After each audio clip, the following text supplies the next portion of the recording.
Assalamualaikum warahmatullahi wabarakatuh. Alhamdulillahi rabbil alamin. Wassalatu wassalamu ala asyrafil anbiya'i wal mursalin wa ala alihi wa sahbihi ajma'in, amma ba'd. Syukran lakum ilaikum al-ustaz al-kiram alladhi qad a'tani fursatan qalilatan li ashrah lakum an hadhihi ar-risalah tahta al-mawdu' kafa'atu tullab huffazil Qur'an fi qira'atil nususil arabiyyah. التجريد هذه الرسالة: إن القرآن هو الكتاب المقدس الذي أنزله الله تعالى إلى محمد صلى الله عليه وسلم بروح الأمين، وهو دستور المسلم في حياتهم. وهذا الكتاب المنزل باللغة العربية، لذا أن اللغة العربية هي لغة القرآن الكريم والسنة الشريفة،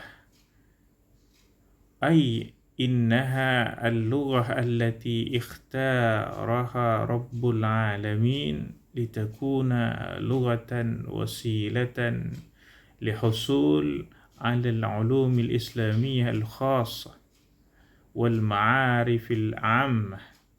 ووجد الباحث أحوال الطلاب في هذه المدرسة، خصوصا في المدرسة علوم القرآن، بأن بعض الطلاب يقدرون على قراءة النصوص العربية قراءة جيدة صحيحة، وبعضهم لا يقدرون عليها، مع أن في هذه الممارسة تعلم دروس اللغة العربية، بل فيها تعلم مادة تحفيظ القرآن خاصة.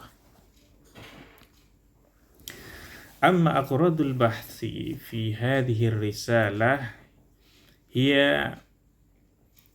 معرفة آثار حفظ القرآن في القدرة على قراءة النصوص العربية قراءة جيدة، وتحقق المدرسين في الربط بين آيات القرآن بالقراءة. أما تحديد البحث في هذه الرسالة: الأول، هل طلاب الذين يحفظون القرآن جيدا يقدرون على قراءة النصوص العربية الصحيحة؟ الثاني، هل يربط المدرس بين تعليم آيات القرآن بفهم القراءة؟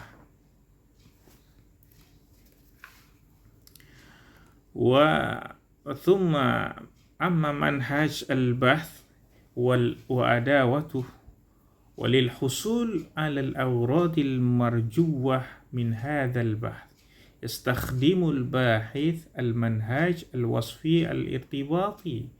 أما أدوات البحث لجمع البيانات، وهي الملاحظة المباشرة والمقابلة الشخصية وتقديم الاختبار إلى الطلاب. ثم والكفاءة هي القوة لعمل الشيء في الحصول على الأغراض المعينة.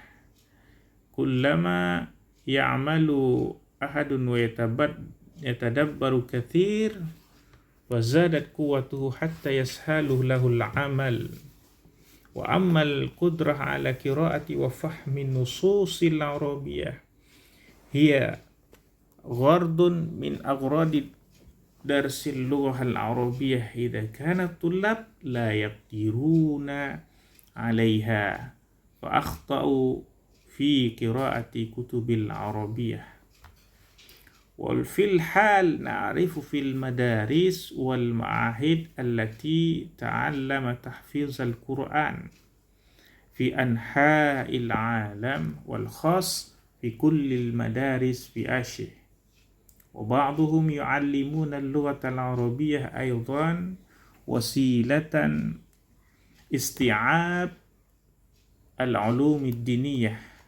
وافترض الباحث أن طلاب الذي يحفظون القرآن جيدا يقدرون